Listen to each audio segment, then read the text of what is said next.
දවස් දෙකකින් වගේ ප්ලෑන් කරපු ට්‍රිප් එකක් තමයි මේ අද යන්නේ. අපි යන්නේ පොළොන්නරුවට ගිහිල්ලා එතනින් පාසිකුඩා යන්න. ඉතින් අපි මේන්ලි ටාගට් කරේ පාසිකුඩා බීච් එකට යන්න.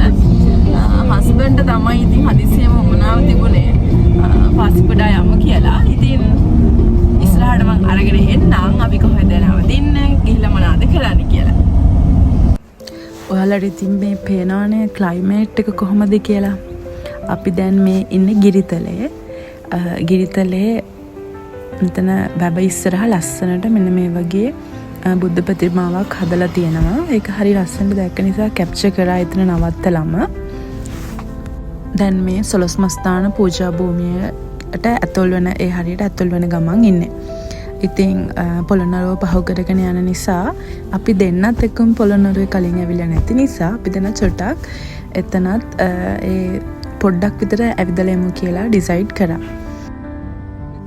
පොළොන්නරුවේ අපි හැමතැනටම ගියන්න ටයිම් නැහැ. අපි ගියේ ගල් විහාරය බලන්න.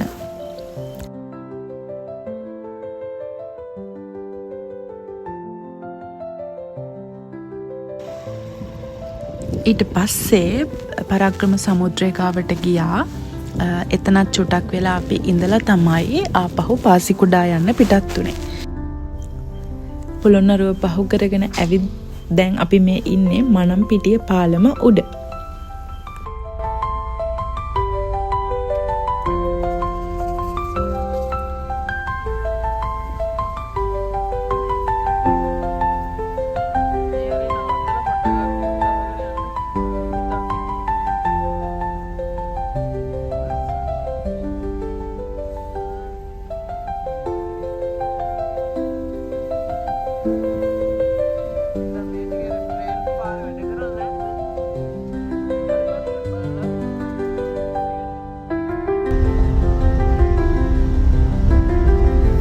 මනම්පිටිය පාලම පහුවෙනවත් එක්කම අපිට පඳුරු දාන්න පුළුවන් ගණදෙවියන්ට වන්දනා කරන්න පුළුවන් කෝවිලක් තියෙනවා. මෙතනට ගොඩක් කට්ටිය නවත්තලා පඳුරු දාලා තමයි යන්නේ. ඉතින් අපි දෙන්නත් පඳුරක් දැම්මා. මේ විදිහට ඒරියා එක චේන්ජ් වෙනකොට මේ වගේ දර්ශන හරිම සුලභයි. ජෆ්නා ඊට පස්සේ ඔය මඩකලපුව ට්‍රින්කෝ ඔය පැතිවලට යනකොට මේ වගේ දේවල් අපිට නිතරම දකින්න තියෙනවා. ඒක මම ට්‍රැවල් කරද්දී දැකලා තියෙනවා. ඉතින් මම ඒවත් අපේ බ්ලොග් එකට දාන්න වීඩියෝ කරගත්තා. ඒ වගේ තමයි පාසිකුඩා යන මේ රූට් එක හරිම නිදහස්, වැඩි ක්‍රවුඩ් එකක් නැති, ගොඩාක් වාහන නැති රූට් එකක්.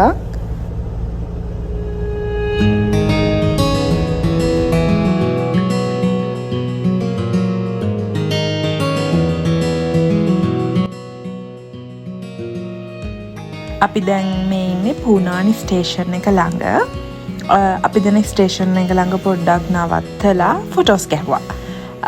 මම මේක කරන්න හිතුවේ මම කලින් බලපු vlog එකක මම දැක්ක පූනානි ස්ටේෂන් එකත් එතනටත් එන්න එහෙම කියලා. එහෙම ලොකු ස්පෙෂලිටි එකක් නෑ එතන මම දැක්කේ. ඒත් ඉතින් අර අපි යන අතරමඟ සටහනක් විදිහට අපි මෙමරි එකක් විදිහට එතන ෆොටෝස් ටිකක් ගහගත්තා. නැවතිලා යන්න හොඳයි ඉතින්.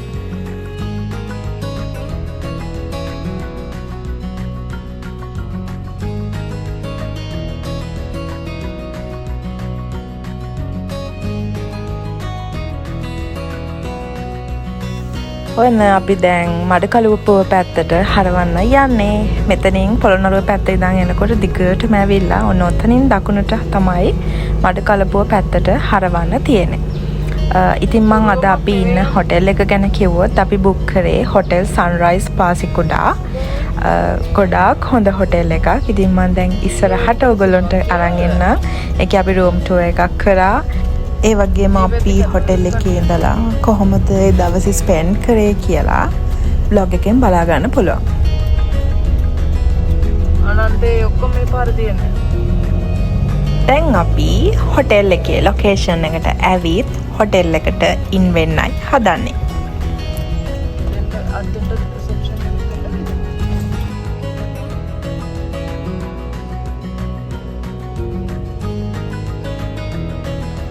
ඉතින් අයියා ගියා වාහනේ පාක් කරලා ඉන්න. පාකින් එක එහා පැත්තේ තියෙන්නේ. ඒ අතරතුර අපිට වෙල්කම් ඩ්‍රින්ක් එක හම්බ වුණා. වෙල්කම් ඩ්‍රින්ක් එකත් හරිම රසට තිබුණා. ඊට පස්සේ මං ඉතින් යා එනකන් සහ අපේ රූම් එකේ ඩීටේල්ස් රෙඩි වෙනකන් අතෙන්ට වෙලා රිසෙප්ෂන් එකට වෙලා හිටියා.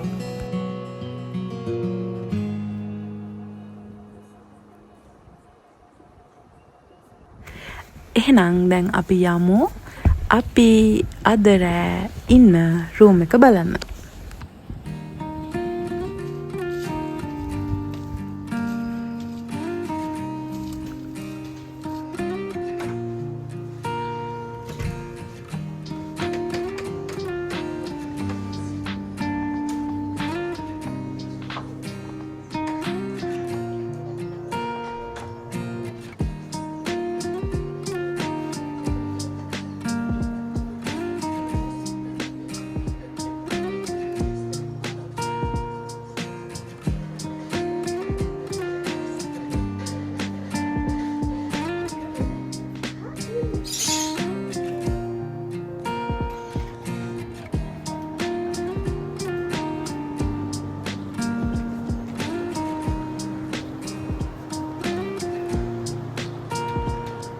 අපි දෙන්න රූම් එක බුක් කරද්දි සිලෙක්ට් කරේ B&B and Sea View room එකක්.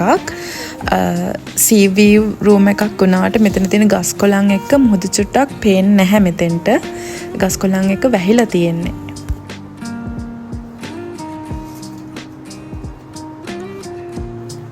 මේ තියෙන්නේ රූම් එකට තිබ්බ බාත්රූම් එක. ඒක ස්පේෂස් ලක්ෂරි බාත්රූම් එකක් විදියට තිබුණා. අපි රූම් එක බුක් කරේ booking.com එකෙන්.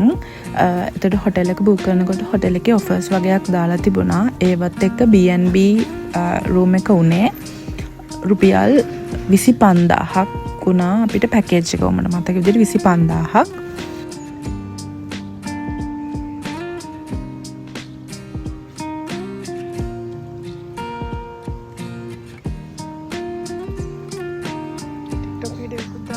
මම රූම් එක බුක් කරන්න කලින් ගොඩක් vlogs බැලුවා. එතකොට මම දැක්ක විදිහට සන්රයිස් හොටෙල් එක තමයි පාසිකුඩාවල තියෙන දිගම පූල් එක තියෙන හොටෙල් එක.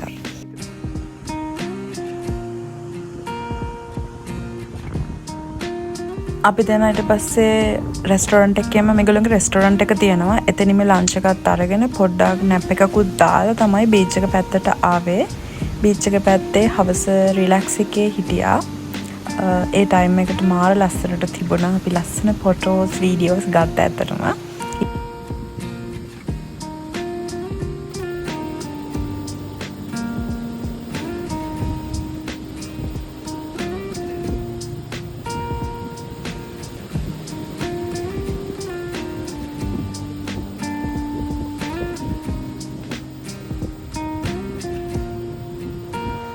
අපි ඊට පස්සේ බීච් එකේ ඉඳලා ඇවිල්ලා ටිකක් හවස් වෙන්න ඇරලා තමයි පූල් එකට බැස්සේ.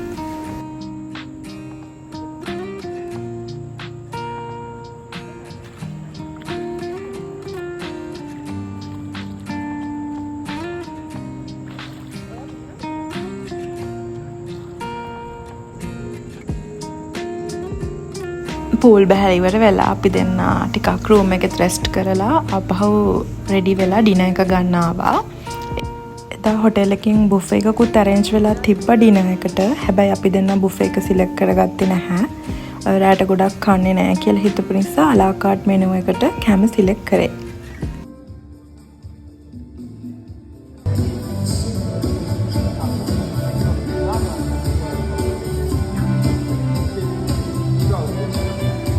එහෙනම් අන්න අපේ ෆස්ට් ඩේ එක මෙතනින් එන්ඩ් වෙනවා.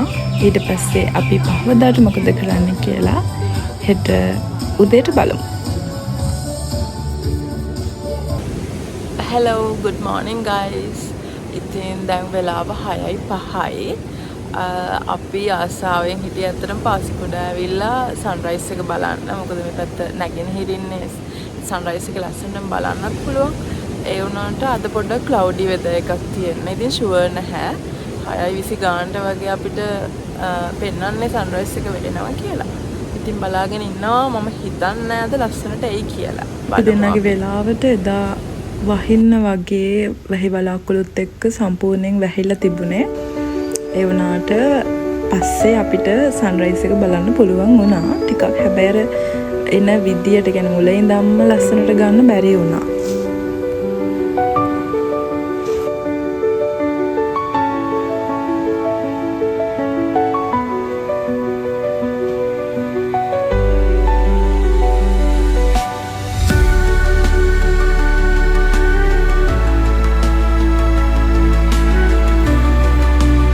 බලන්න ඒ වෙලාවේ තියෙන ලස්සන පුදුම ලස්සන එක ඇත්තටමත් ඒ වෙලාවේ බලන්නත් ආසයි.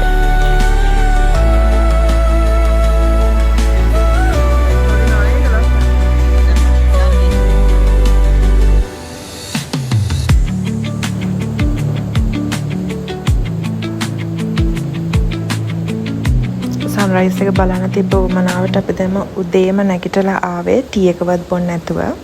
ඊට පස්සේ බීච් එකේ අපි චුට්ටක් ඇවිදලා ගියා බ්‍රෙක්ෆාස්ට් ගන්න. බ්‍රෙක්ෆාස්ට් එක අරගෙන පොඩි නැප් එකකුත් ආපහු දාලා තිබ්බ කම්මැලිකමට ආපහු අපි බීච් එක පැත්තට ආවා. අපි දැන් බීච් එකේ ආපහු පොඩි වටයක් දාලා ඊට පස්සේ වතුරේ චුට්ටක් වෙලා සෙල්ලම් කරලා ආපහු ගියා. අපි ආපහු ගෙදර එන්න රෙඩි වෙන්න. ඉතින් ඔන්න ඔය විදිහට තමයි පාසිකුඩා අපේ දවස් 2 ගෙවිලා ගියේ. අපි දෙන්නම් මේ දැන් හොටෙල් එකෙන් චෙක් අවුට් වෙන්නයි හදන්නේ. හොඳටම වැස්ස මේ වෙලාවේ. ඔය වගේ ලස්සන මෙමරීස් ගොඩාක් එක්ක අපි පාසිකුඩා වලට සමුදෙන්නයි යන්නේ. ඉතින් මෙතනින් බ්ලොග් එකත් ඉවර කරනවා මම. හැබැයි ඉවර කිව්වට ඉවර නැහැ. අපිට මගේ යන අතරතුර හම්බ වුණා යාළුවෝ කීප දෙනෙක්. ඒගොල්ලොන්වත් බලලම බ්ලොග් එක බලලා ඉවර කරන්න. ආපහු බ්ලොග් එකකින් එනකම් සතුටින් පරිස්සමට ඉන්න.